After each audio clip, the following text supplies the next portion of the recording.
Hola, queridos telespectadores, conciudadanos de Internet. Me llamo Momo. Soy un gay de Murcia. Y vengo a deciros que he escuchado ya el nuevo disco de la Rosalía. La Rosalía. Voy a dar paso ahora a hacer el único video ensayo que necesitáis ver sobre este grandísimo acontecimiento cultural. Y ya que estoy, a arruinaros el disco, guapas. I'm gonna dance with somebody. No, perdón, esa no es la que quería cantar. I'm gonna rain on your parade. No, I won't take it again. And I'll keep raining, raining, raining over you. Qué pelos se me han puesto, joder. Uf, me quito eso que me va a dar... una cosa mala me va a dar. Vale, empiezo. Todo empezó la mañana del miércoles, cuando al llegar a mi trabajo me llegó al WhatsApp una ristra de mensajes de parte de un viejo amigo y conocido youtuber, cuyo nombre no revelaré por las posibles implicaciones legales del contenido de los mensajes que me envió, que no eran otra cosa sino los archivos MP3 filtrados de todas y cada una de las canciones del nuevo disco de la Rosalía.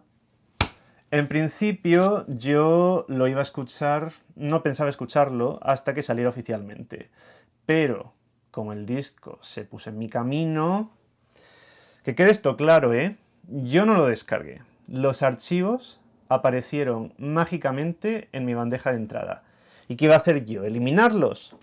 Ah, que a ti te dejan un bebé abandonado en la puerta de tu casa y lo dejas ahí, muriéndose de frío.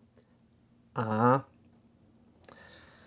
Bueno, el caso es que en realidad esto empezó antes incluso. Ese mismo día, a las 5 de la mañana, me desperté con un pequeño ataque de ansiedad porque detesto mi trabajo y vi que tenía otro mensaje.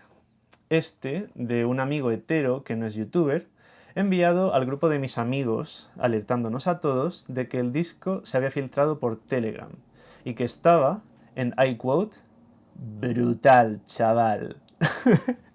Esta persona, insisto, ¿vale? Es un hombre cis heterosexual que escucha playlists de Spotify y se va de vacaciones a las Malvinas a bucear con los tiburones.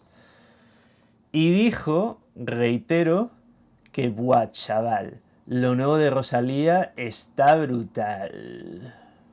Banderita roja. Así que durante el tiempo que transcurrió entre la recepción de ese primer mensaje y la llegada súbita y no solicitada de dichos archivos de manera ilegal, no pude evitar pensar con preocupación que lo nuevo de Rosalía podría ser quizá un poquito conservador. Igual yo, en esas alturas de mi miércoles, tenía esperanza de estar equivocado.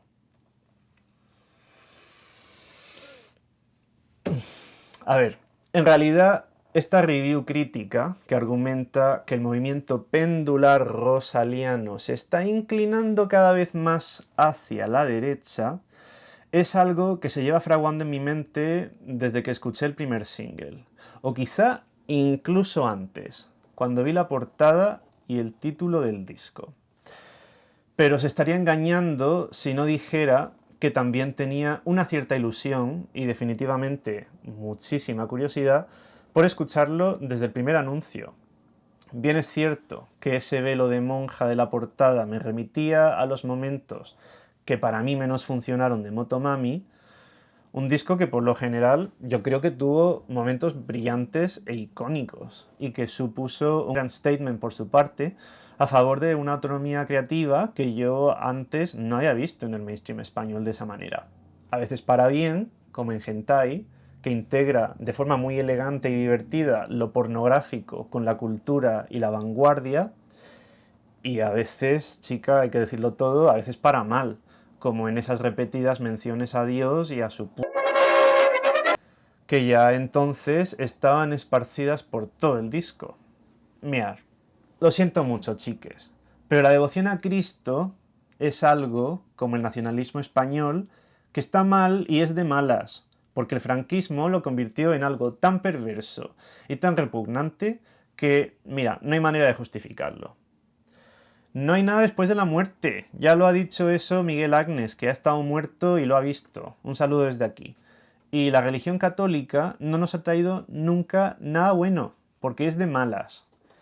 Entonces, la experiencia de escuchar Motomami era como, ok, guay, guay, y de repente, ¿cómo?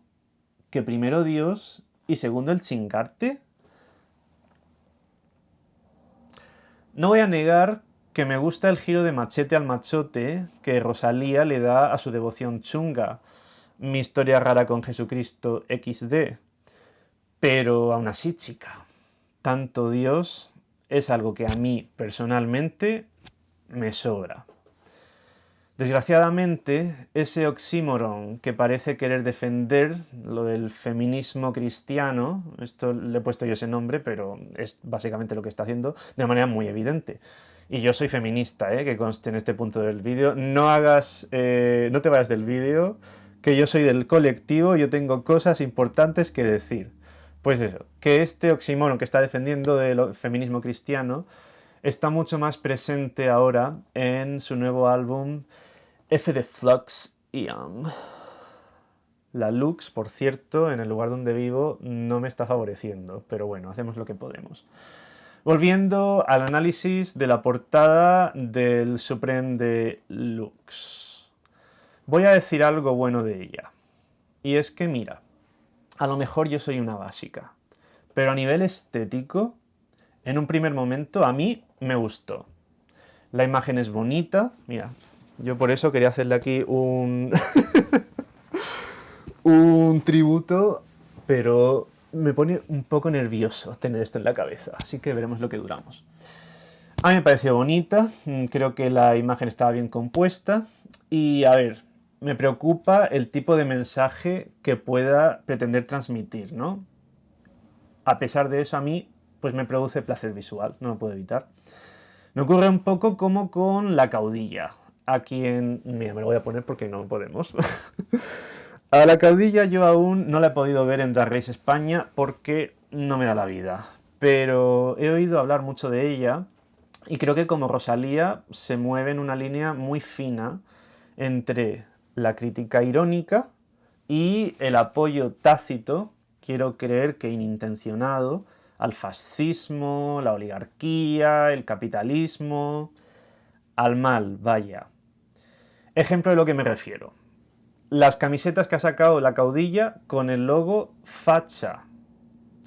Obviamente, con ese glitter rosa debemos entender que se trata de un producto irónico que pretende hacer mofa de una ideología. Pero ¿sería descabellado pensar que un facha real se podría poner esa camiseta orgullosamente?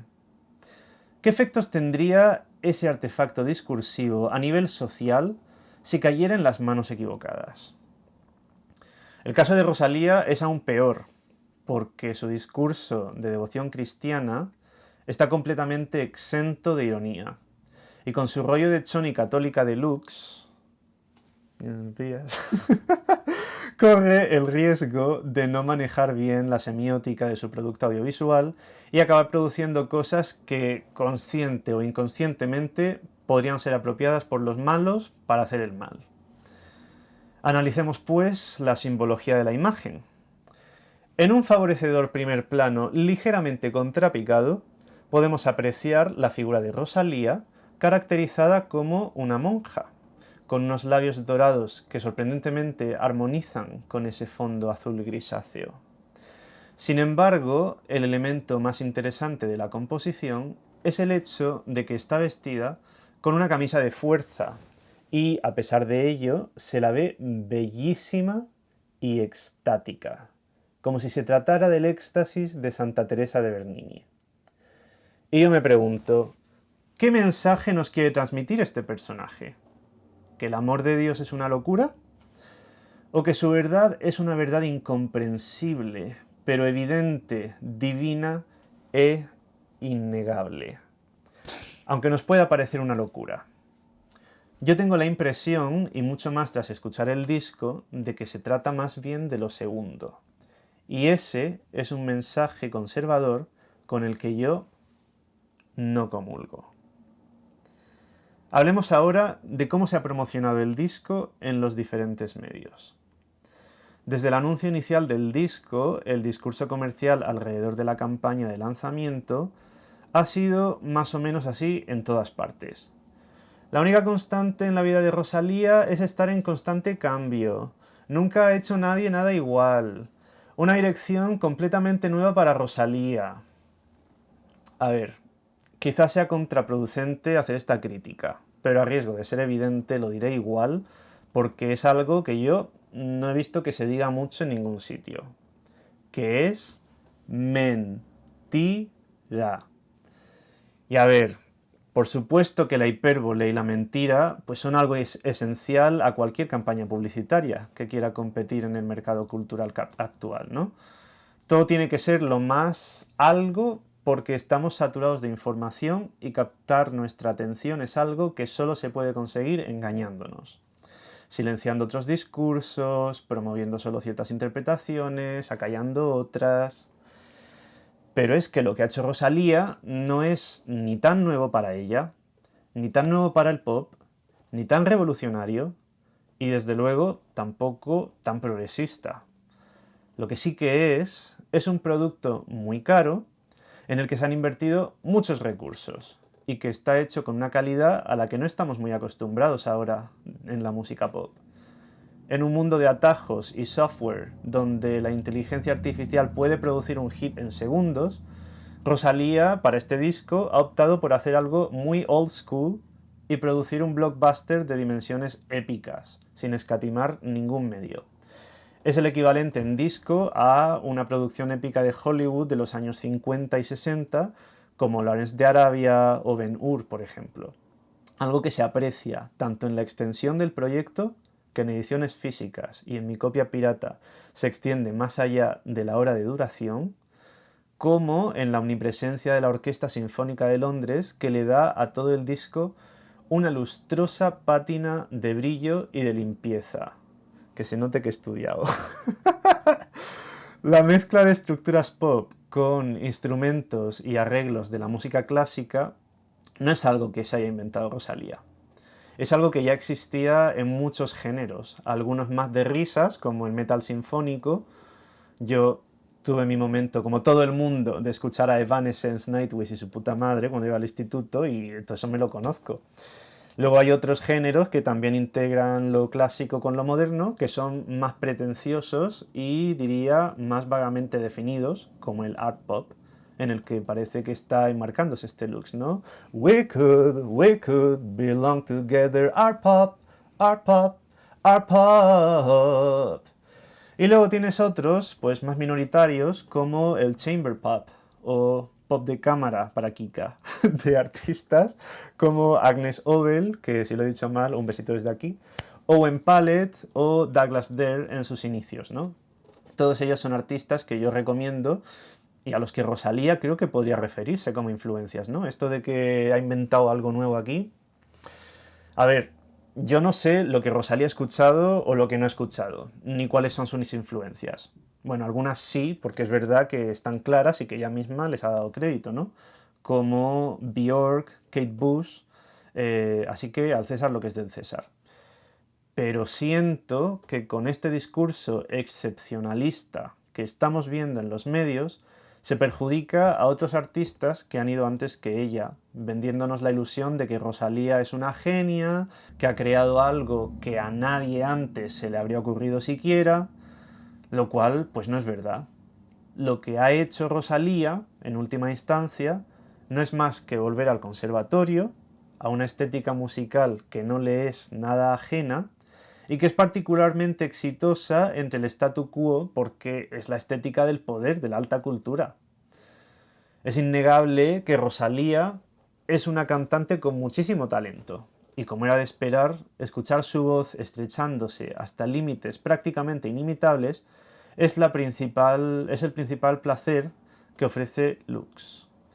Uno de mis momentos favoritos de virtuosismo vocal ocurre hacia la mitad de la canción Mio Cristo piange diamante, idiomas querida, donde, como por arte de magia, Rosalía encoge su voz hasta hacerla prácticamente un susurro, manteniendo un vibrato constante que acaricia con elegancia y precisión de cirujano el timbre exacto de cada semitono y finalmente, sin cortar ese hilo de voz en ningún momento, abre el diafragma para convertir el susurro en un grito. Ese momento no solo es impactante por el control técnico de la voz que requiere su ejecución, no es solo un momento Cirque du Soleil, eso seguramente lo he dicho mal, da igual, de presumir de diafragma, sino que también emociona porque demuestra la sensibilidad estética que Rosalía claramente posee. Hay un balance de todos los elementos en la composición.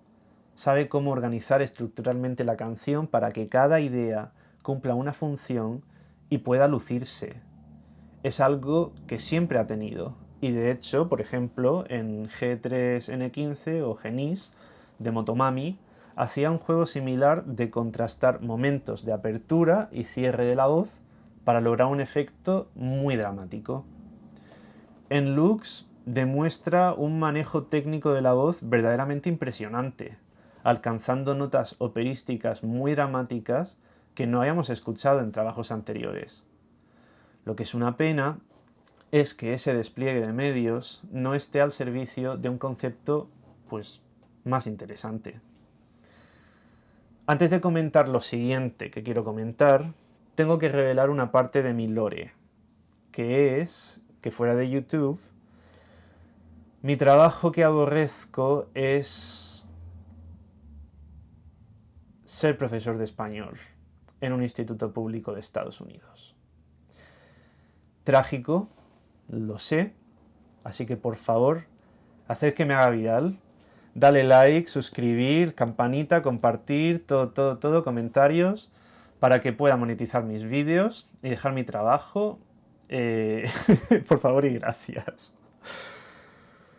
El caso es que un par de días antes de la filtración del disco, recibí un email de una compañera de trabajo bastante placenta que contenía un artículo del New York Times sobre Lux que se titulaba Rosalia's Thrilling New Event Pop Swerve, Singing in 13 Languages. Para Kika, traduzco. El radical y emocionante nuevo giro hacia el pop avanzado de Rosalía, cantando en 13 idiomas. Y de nuevo, volvemos otra vez con el excepcionalismo. Proyectar la imagen de una persona superdotada que está por encima de las barreras lingüísticas gracias a su desbordante talento e ingenio y es capaz de hacer algo que tú solo podrías soñar. Vamos primero con lo bueno. Rosalía, yo creo, tiene talento para jugar con la fonética del lenguaje y sus cualidades musicales. Tiene muchas canciones donde utiliza aliteraciones y encabalgamientos para jugar con la textura y el ritmo de una forma bastante divertida. Por eso creo que hay muchos momentos en Motomami en los que la función de la letra no era tanto ser un vehículo para transmitir significado, sino ser un instrumento musical más. Mi ejemplo favorito es el verso El logo del Lego bebé en Saoko, ¿no? Que sí que es una metáfora para expresar la idea de transformación y cambio que explora toda la canción. Pero creo que más aún es una excusa para pronunciar una cadena de sonidos que sinestéticamente evocan juego y placer. Cantar en 13 idiomas es un gesto muy pretencioso que en todos los medios ha sido recibido con admiración y asombro. Hablando con personas que hablan algunos de esos idiomas que yo no controlo, como por ejemplo el alemán o el chino, he podido corroborar que la composición y pronunciación de esos versos en otras lenguas es buena. Algo que yo creo que es de agradecer, especialmente después de haber sido testigo de otros intentos desastrosos de artistas cantando en lenguas que no son la suya, sin asesorarse mínimamente antes de hacerlo, como Saint Vincent cantando en español. Mi crítica a este aspecto de Lux, es que, en mi opinión, cantar en 13 lenguas que no entiendes, y especialmente cantar sobre el amor del Dios cristiano en esas lenguas, es un gesto evangelista, hiperpretencioso, que de manera deshonesta vende una supuesta reivindicación de la pluralidad de lenguas y culturas, pero en realidad no profundiza mucho más allá de lo anecdótico. Es un cosplay multicultural que oscurece la capacidad interpretativa del oyente, ya que pocos oyentes puede haber capaces de entender todas las letras del disco sin el apoyo de traducciones. Y simbólicamente, Rosalía parece más interesada en unir a todas las culturas bajo el glitter de su dios que en reivindicar ninguna lengua menorizada. Como los Javis, Rosalía está en una misión por evangelizar a toda España. Y lo que me sorprende es que gente queer compre su discurso sin cuestionarlo ni un poquito, que yo soy el primero que se tragó entero Motomami y se tragó entero... Bueno, en realidad el primero me dio un poco más de reparo, que a ver, sé que hay dos, da igual, a mí me gusta Motomami, chica, ¿yo qué quieres que le haga? Y me gusta un poco todo porque canta muy bien, pero... eso. Y los Javis sí que me encantan, vamos, yo la serie la metía Joder, la metía. Me la metía por el querido Daro, la Mesías. Pero sí que es verdad que tiene unas cosas... Eso, que hay que ser un poquito críticos, hay que pensar un poquito también cómo canta la Shakira. Me parecería muchísimo más radical respecto a Rosalía que, por ejemplo, que cantara todas las letras en catalán, ¿no? Que de repente se ponga y diga el siguiente disco en catalán, que eso sí que jodería a gente, ¿no? Me parecería mucho más radical eso que lo que ha decidido hacer de incorporar en el disco propaganda católica en 800 idiomas que no sabe hablar, como si fuera una misionera. Sí me gusta ver que de repente colabora con gente como Silvia Pérez Cruz, por ejemplo, pero al mismo tiempo me puede parecer más interesante lo que hizo Silvia Pérez Cruz años atrás con 11 de noviembre o con el disco que sacó con Raúl Refre de Granada, que estaba increíble. Creo que Rosalía, creo que Rosalía decidió trabajar con ella porque es una persona más o menos de mi edad que seguramente escuchó a Silvia Pérez Cruz en 2016 o 2017, como todo el mundo, cuando le dieron el Goya por la canción esa de No hay tanto pan, y tuvo el buen criterio años después de decidir aunar su vibrato con el suyo.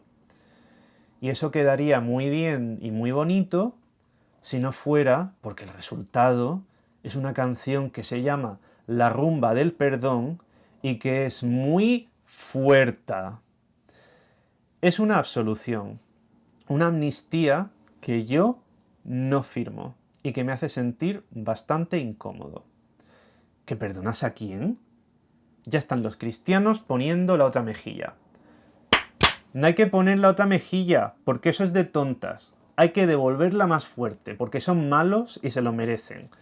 Corre ahora mismo y bloquéalo ya de una vez. Coge el teléfono, busca su contacto, sabes perfectamente cuál es, y lo bloqueas. No necesitas closure, lo que necesitas es seguir lo que te estoy diciendo yo. Dejas a la lujuria un mes y ella te deja 3. Eso es así. Como dice de nuevo Miguel Agnes, defensor de la gamia, un besito desde aquí. Y ya volvemos a descarrilar. Vamos a ver. Pasamos a hacer una narrativización muy resumida de la letra de la rumba del perdón. Las primeras estrofas narran la historia de un amante camello o alguna otra figura criminal involucrada en el tráfico de sustancias estupefacientes que acaba de manera trágica. Y ahí he de decir que simpatizo con el mensaje. Hoy escuché en la radio el testimonio de alguien a quien trataron de detener por consumo de drogas tras pillarle metiéndose éxtasis en los baños de una discoteca. ¿Pero acaso, de veras, eso es problema para la sociedad? ¿Un problema lo suficientemente castigable por la ley? Es como si me dijeras que ahora te pueden detener y llevar preso por autolesionarte, o por pegarte un atracón, o por tirarte todo el día tumbado en la cama. No todo lo malo que puede hacer el hombre debe ser susceptible del brazo represor de Papá Estado. Lo que hace falta es tirar a la basura este modelo de sociedad tardocapitalista maligna que nos está consumiendo a todos y proponer alternativas de recuperación para los adictos. Pero qué sé yo. El caso, que ahí a Rosalía yo no la critico. Ahora bien, por haber estado liada con Rauw Gallego, que diga Rauw Alejandro, es fuerte, ¿eh? Yo quiero creer que fuera una cosa de marketing y que no fuera de verdad. Pero es que ¿por qué querría nadie que la asociaran con la Rauw? Es algo que se me escapa. Pues el siguiente espécimen que Rosalía reconoce merecedor de su perdón de santa no es otro que un personaje de chiste. Un señor que abandona a su mujer y su hijo diciendo, and I quote, voy a bajar por tabaco.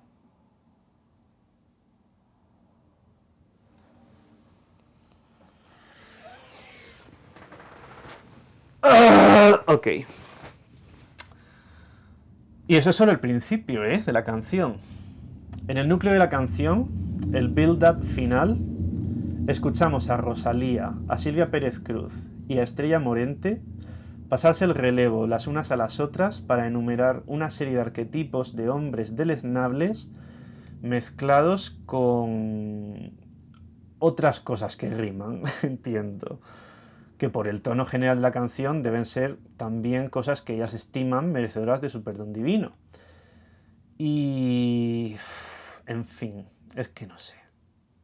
Encima son unas rimas un poco mecano, ¿eh? Paso a leer algunos de los ejemplos.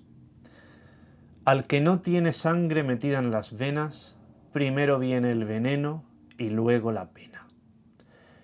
El que me dejó a mí antes de dejar su botella, la que se muerde los puños de rabia y la rabia la muerde a ella.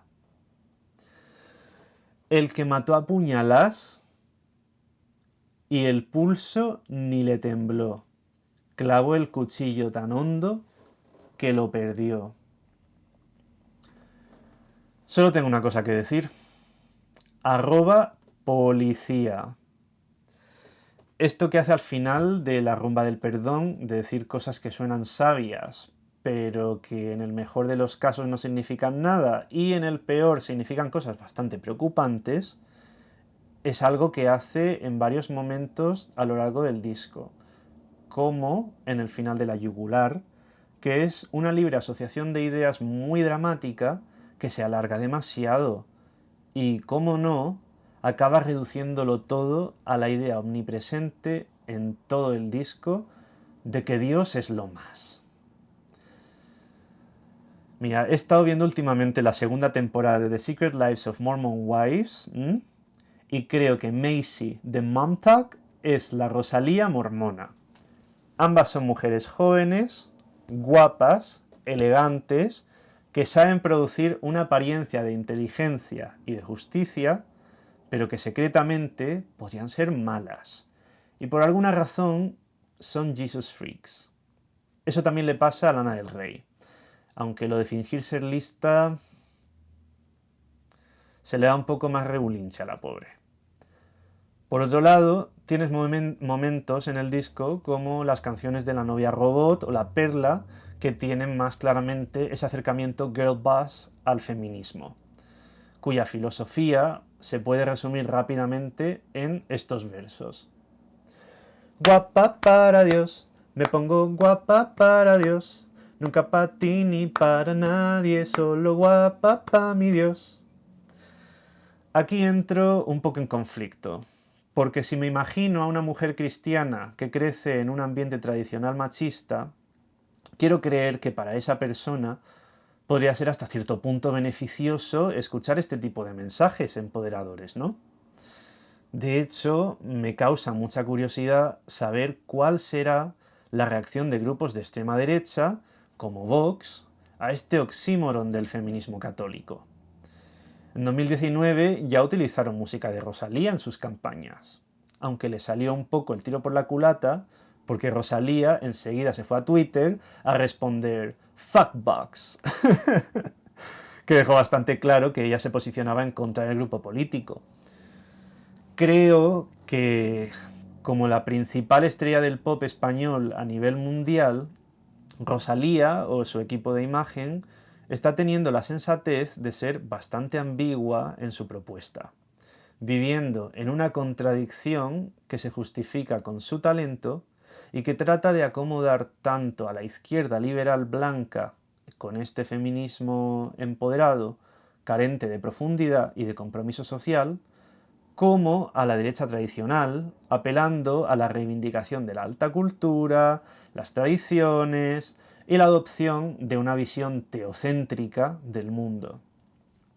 Mira, obviamente existe una cualidad mágica en el rapto estético que la música y el arte en general son capaces de provocar, pero el error de Rosalía es utilizar el lenguaje y los símbolos del cristianismo para hablar de esa experiencia mística. Y si quiere hacerlo y ser la nueva Flos Mariae, me parece estupendo. Pero que no vaya de diva experimental, vanguardista, revolucionaria, cuando no es más que una folclórica franquista con ínfulas de grandeza y toneladas de pretensión superficial. Para terminar el vídeo, quería hacer un shout out a otras artistas que han sacado música recientemente y creo que tienen una relación más interesante con la música clásica y con Dios que Diosalía. Empezamos con Anna von Hauswolf, que fue expulsada a gritos de bruja e hija de Satanás de una iglesia donde iba a tocar una pieza instrumental de órgano sobre el jardín italiano de Sacro Bosco. Todo por haber cantado alguna vez que "I'm in love with the devil", o algo así, no me acuerdo, hace mucho que no la escucho. Chica, si nos levantamos de esta mesa, todos los que alguna vez... Ay, si no has escuchado aún Struggle with the Beast o The Mysterious Vanishing of Electra, ya estás tardando. También recomiendo lo último de Juana Molina, que se llama Doga. Hace un ejercicio de creatividad con el lenguaje y las cualidades musicales de su fonética que me parece mucho más interesante y divertido que nada de lo que puedas encontrar en Lux. Espero llevarme una denuncia de abogados cristianos.